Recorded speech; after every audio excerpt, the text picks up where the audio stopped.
హెచ్చించువాడవు, నా పక్షము నిలచి జయమిచ్చువాడవు. హల్లెలూయా.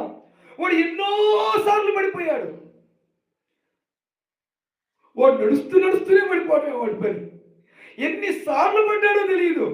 ఎన్నిసార్లు పడిపోయిన ఈ దయ్యం పట్టిన వ్యక్తిని నా యేసు స్వామి చెయ్యి పట్టుకొని నిలబెట్టాడు. ఆయన నిలబెట్టిన తర్వాత ఇక పడగొట్టడం ఎవడి వల్ల కాదు. స్తోత్రం. కుమారు చెప్పిన ఆయన పడగొట్టాక నిలబెట్టకుడు ఎవడి వల్ల. ఏమైనా చేయగలడంటే అది అర్థం.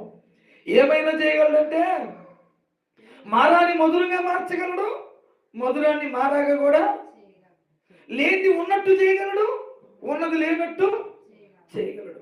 ఆశీర్వదించగలడు, ఆశీర్వాదాన్ని తీసివేయగలడు, హెచ్చించగలడు, తగ్గించగలడు. ఏమైనా అది ఏమైనా చేయగలడంటే అర్థం.